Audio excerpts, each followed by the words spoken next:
இந்த வீடியோ பெரிய அளவிற்கு வைரலாக போகிறது. டிஃப்ரெண்டா ஜிஎஸ்டி போட்டு கொடுக்கறது கஷ்டமா இருக்கு. ஒரு பன்னுக்கு ஜிஎஸ்டி கிடையாது, பன்னுக்குள்ள ஒரு கிரீம் வச்சுட்டா அதுக்கு 18% ஆயிருக்கு. கஸ்டமர் என்ன சொல்றாரு, நீ கிரீமையும் ஜாமையும் கொண்டா நானே வச்சுக்கிறாங்க. வெளிப்படையாக ஒரு தைரியமாக நிதியமைச்சருக்கு முன்னாடி இந்த கருத்துக்களை பதிய வைத்ததும் அதை சரி செய்வதற்கான முயற்சிகளை அவர்கள் செய்வார்கள் என்கின்ற நம்பிக்கையில் சொன்னதும் வைரலாகி கொண்டிருந்த அதே நேரத்தில் தனிப்பட்ட முறையில் எல்லோர் மத்தியிலும் வைத்து இந்த பிரச்சனைகளை வெட்ட வெளிச்சமாக மக்களுக்கு புரியக்கூடிய வகையில் போட்டு உடைத்ததை அடிப்படையாக கொண்டும் இந்த ஸ்ரீனிவாசன் என்பவர் தனியாக அழைக்கப்பட்டு வானதி ஸ்ரீனிவாசன் மற்றும் நிர்மலா சீதாராமன் முன்னிலையில் மன்னிப்பு கேட்க வைக்கப்பட்டு இருக்கிறார். கண்ணியத்திற்குரிய சகோதரர்களே, சகோதரிகளே, செய்தியும் சிந்தனையும் என்கின்ற நிகழ்ச்சியின் வாயிலாக தினம்தோறும் பத்திரிகைகளில் வரக்கூடிய செய்திகளையும் அது குறித்த நமது பார்வையையும் பார்த்து வருகிறோம். அந்த அடிப்படையில் இன்றைய தினம் பல்வேறு ஊடகங்களிலும் செய்தி சேனல்களிலும் இணையதளங்களிலும் மிகப்பெரிய அளவிற்கு வைரலாக பேசப்பட்டுக் கொண்டிருக்கக்கூடிய ஒரு செய்தியை பார்க்கவிருக்கின்றோம்.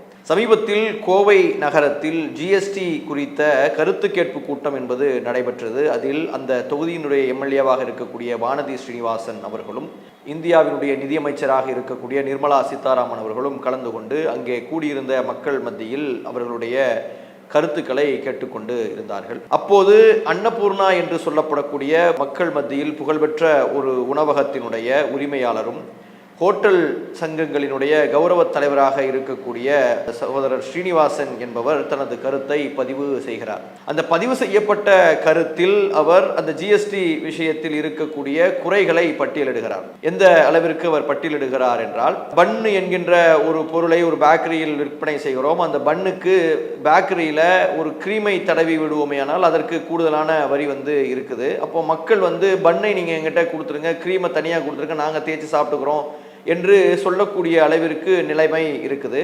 ஸ்வீட்டுக்கு ஒரு விதமான வரி, காரத்துக்கு ஒரு விதமான வரி என்று ஜிஎஸ்டியில் இருக்குது. ஸ்வீட்டையும் காரத்தையும் ஒரே ஹோட்டலில் இருக்கக்கூடிய மாஸ்டர் தான் செய்கிறாரு, அதே கிச்சனில் தான் செய்யப்படுகிறது. ஆனால் அது ஒவ்வொன்றுக்கும் ஒவ்வொரு விதமான வரி என்று போடப்படக்கூடிய நேரத்தில் இது கம்ப்யூட்டரையே திணறடிக்கக்கூடிய அளவிற்காக இந்த ஜிஎஸ்டி சிக்கல்கள் இருக்குது. இதை தாண்டி உதாரணத்துக்கு இந்த ஜிஎஸ்டி எல்லாம் கட்டியதற்கு பிறகு ஒரு தொகை அரசாங்கத்திடமிருந்து திரும்ப வரும். அந்த தொகையை கணக்கிடுவதற்கும் கூட அதிகாரிகள் பெரிய அளவிற்கு சிரமப்படக்கூடிய அளவிற்கு ஒன்றாக இருக்கிறது என்கின்ற தன்னோட கருத்தை பதிவு செய்கிறார். அந்த கருத்தை பதிவு செய்யக்கூடிய நேரத்தில் அங்கே மேடையில் இருந்த வானதி ஸ்ரீனிவாசன் என்று அந்த தொகுதியினுடைய எம்எல்ஏவையும் அவர் உரிமையோடு சில விஷயங்களை சொல்கிறார். அதாவது இவர் எங்களுடைய ஹோட்டலுடைய ரெகுலரான வாடிக்கையாளராக இருக்கிறார். இவர் வரும்போதும் கூட சில நேரங்களில் இந்த வரியை குறித்து நம்மளிடம் வாக்குவாதம் செய்யக்கூடிய ஒரு சூழல் எல்லாம் உருவாகிறது. ஏன் இந்த இடத்துல கூடுதலான வரி விதிக்கிறீர்கள் என்று நாம் அவர்களை கேட்பதும் அதற்கு அவர்கள் பதில் சொல்வதுமாக சில விஷயங்கள் போகிறது என்று அவர் பதிவு செய்கிறார். இந்த விஷயம் நடக்கக்கூடிய ஒரு நேரத்தில் இந்த வீடியோ பெரிய அளவிற்கு வைரலாக போகிறது. டிஃப்ரெண்டா ஜிஎஸ்டி போட்டு கொடுக்கறது கஷ்டமா இருக்கு. ஒரு பன்னுக்கு ஜிஎஸ்டி கிடையாது, பன்னுக்குள்ள ஒரு கிரீம் வச்சுட்டா அதுக்கு 18% ஆயிருக்கு. கஸ்டமர் என்ன சொல்றாரு, நீ கிரீமையும் ஜாமையும் கொண்டா நானே வச்சுக்கிறாங்க.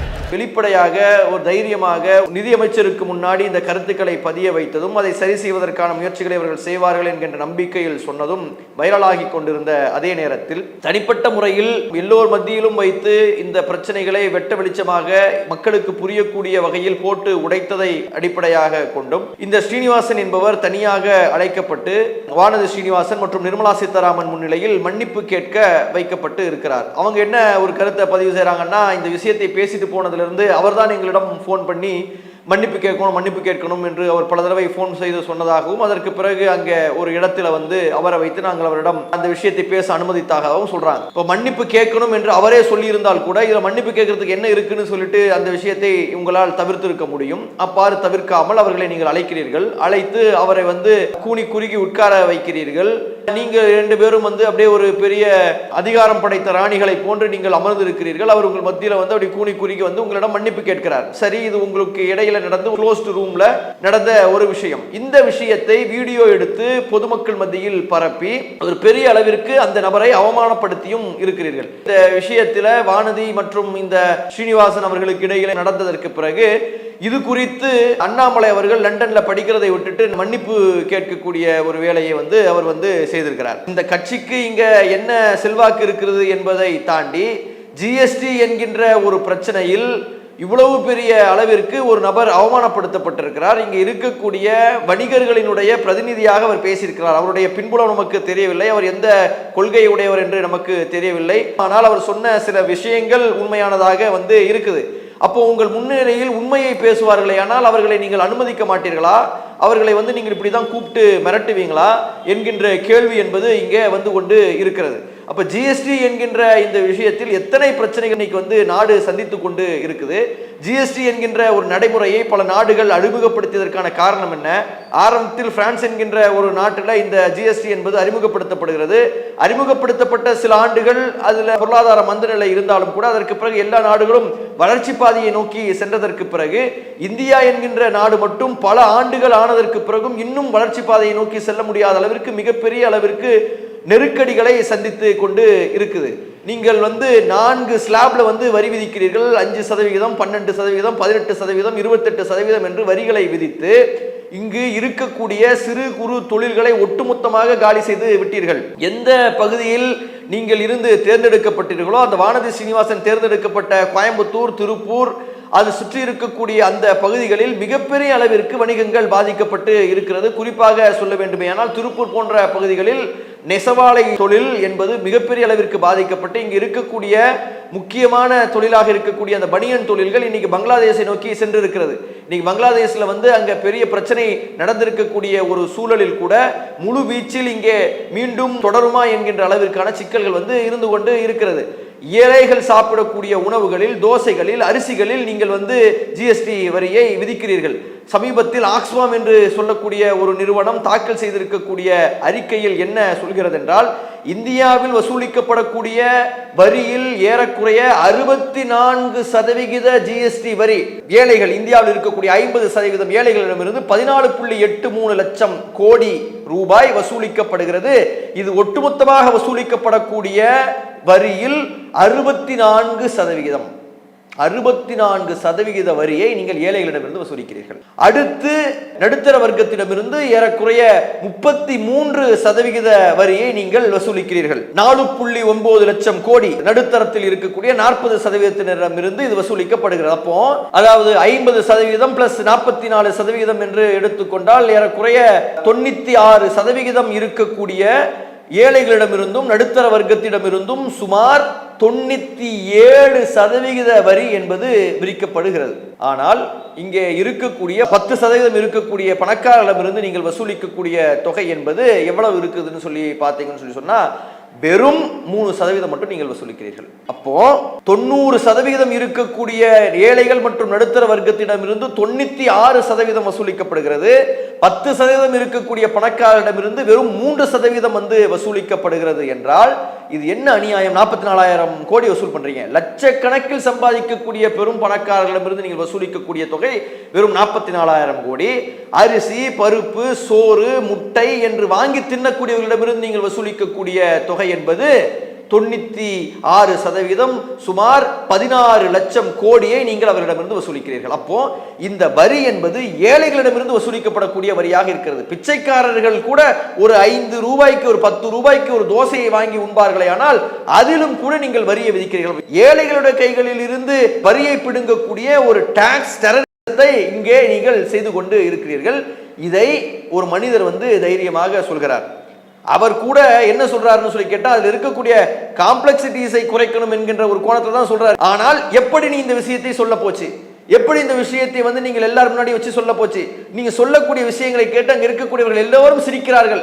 எங்களுடைய கேவலத்தை நினைத்து ஊரே சிரிக்கிறது என்கின்ற நிலையை ஏற்படுத்திட்டேன்னு சொல்லிட்டு அவரை நீங்க கூப்பிட்டு மிரட்டுறீங்க, கூப்பிட்டு அதை கண்டிக்கிறீங்க. கண்டிக்கக்கூடியதை ஒருவர் அதுல வீடியோவை பரப்புகிறார். பரப்பக்கூடிய விஷயம் இன்னைக்கு பெரிய அளவிற்கு மக்கள் மத்தியில் வைரலாக போய்கொண்டு இருக்கிறது. அப்போ உங்ககிட்ட உண்மையை பேசக்கூடாது. உண்மையை பேசினா நீங்க மிரட்டுவீங்க. இந்த விஷயத்துல வானதி ஸ்கோர் பண்ணிடக்கூடாது என்பதற்காக அண்ணாமலை உடனடியாக லண்டன்ல படிக்கிறதெல்லாம் விட்டுட்டு அவர் உடனே மன்னிப்பு கடிதம் வேற அவர் எழுதிட்டு இருக்கிறார்.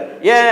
கோயம்புத்தூர்ல வாங்கின கொஞ்சம் ஓட்டும் கூட நாளைக்கு காணாம போயிடக்கூடாது என்றால் அங்க இருக்கக்கூடிய பணக்காரர்களிடமிருந்து காசை வாங்கித்தான் தேர்தலையே அவங்க சந்திக்கிறாங்க. அப்போ பணக்காரர்களிடமிருந்து காசை வாங்கி தேர்தலை சந்தித்த அவர்கள் அந்த பணக்காரர்களிடமிருந்து ஓட்டை இழந்துவிடக் கூடாது என்பதற்காக அவர் அவர் இன்னைக்கு உடனடியாக வேகமாக படிக்கிறதை எல்லாம் விட்டுட்டு மன்னிப்பு கேட்கிறார்.